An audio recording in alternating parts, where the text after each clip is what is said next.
एक ठंडी सर्दियों की रात थी। चार दोस्त अमित, रोहन, सुमित और प्रिया मनाली की पहाड़ियों में घूमने आए थे। वे ट्रैकिंग के शौकीन थे और पहाड़ों की रहस्यमयी खूबसूरती उन्हें हमेशा अपनी ओर खींचती थी। इस बार उन्होंने एक अनजान रास्ता पकड़ लिया जो एक पुराने सुनसान गांव की ओर जाता था। गांव पहुंचते पहुंचते अंधेरा घिर चुका था। वहां सन्नाटा पसरा था, जैसे कोई वहां रहता ही ना हो। कुछ टूटे फूटे घर थे और एक पुरानी उजड़ी हुई सराय। गांव के एकमात्र बूढ़े आदमी ने उन्हें रोका और चेतावनी दी कि वे इस सराय में न ठहरें। उसकी आंखों में एक अजीब सा डर था, मानो वह कुछ भयानक अनुभव कर चुका हो। क्या वाकई इस बूढ़े की चेतावनी में कोई सच्चाई थी? शहर से आए इन युवाओं ने उसकी बातों को पुरानी कहानियां समझकर नजरअंदाज कर दिया और सराय में रुकने का फैसला किया। सराय अंदर से ठंडी और अजीब सी थी। लकड़ी की पुरानी सीढ़ियां, दीवारों पर धूल जमी हुई और कहीं कहीं छत से पानी टपक रहा था। चारों ने अपने अपने बैग रखे और थकान मिटाने के लिए लेट गए। सब कुछ सामान्य लग रहा था, लेकिन जैसे ही रात के 2 बजे सराय के गलियारों में किसी के चलने की आवाजें गूंजने लगीं। ये आवाज धीमे धीमे बढ़ रही थी, मानो कोई भारी कदमों से इधर उधर घूम रहा हो। क्या कोई और भी इस सराय में था या फिर यह सिर्फ उनका भ्रम था? रोहन ने उठकर दरवाजा खोला, लेकिन बाहर कोई नहीं था। ठंडी हवा का एक झोंका आया जिससे मोमबत्ती बुझ गई। अब पूरा कमरा अंधेरे में डूब चुका था। अचानक प्रिया ने महसूस किया कि कोई उसके पास खड़ा है। उसकी सांसें तेज हो गईं, लेकिन जब उसने चारों ओर देखा तो वहां कुछ नहीं था। तभी खिड़की के शीशे पर 3 लंबी डरावनी उंगलियों की छाप उभर आई। ये छाप धीरे धीरे सरक रही थी, मानो कोई अंदर आने की कोशिश कर रहा हो। सुमित ने टॉर्च जलाकर खिड़की की तरफ देखा, लेकिन बाहर घना अंधेरा था। तभी दरवाजे पर जोर जोर से ठक ठक होने लगी।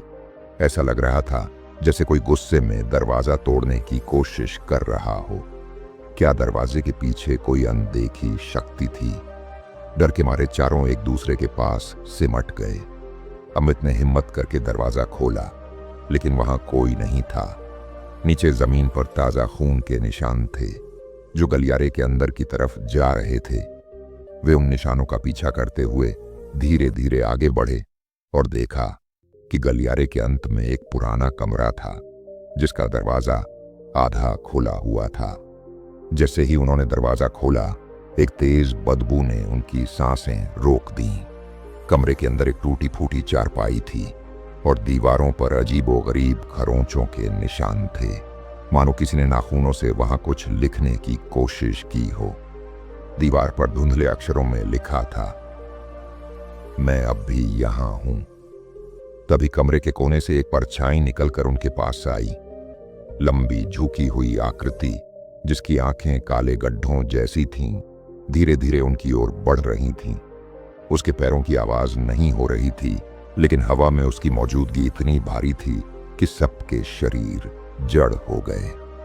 क्या यह वही रहस्यमयी शक्ति थी जिसके बारे में बूढ़े आदमी ने चेतावनी दी थी? रोहन ने जल्दी से दरवाजा बंद कर दिया, लेकिन अचानक एक ठंडी, हड्डियों तक जमाने वाली फुसफुसाहट गूंजी। तुम लोग यहां नहीं बचोगे। डर और घबराहट में वे जैसे तैसे बाहर की ओर भागे। बाहर निकलते ही गांव फिर से पहले जैसा सुनसान लगने लगा। बूढ़ा आदमी वहां खड़ा था, लेकिन इस बार उसके चेहरे पर एक अजीब सा संतोष था। उसने बस इतना कहा, तुम बच गए, लेकिन अगली बार कोई बच नहीं पाएगा। चारों दोस्त उस रात के बाद कभी दोबारा वहां नहीं गए, लेकिन अमित आज भी कभी कभी आधी रात को अपने कमरे की खिड़की पर वहीं 3 लंबी उंगलियों की छाप देखता है। क्या यह रहस्य अब भी जीवित है? क्या यह आत्मा अब भी किसी और शिकार की तलाश में है? अगर आपको यह कहानी पसंद आई हो तो लाइक करें, शेयर करें और चैनल को सब्सक्राइब करना न भूलें। आपके अनुसार क्या यह सिर्फ एक संयोग था या वाकई कुछ अलौकिक शक्ति थी? अपनी राय कमेंट सेक्शन में जरूर बताएं।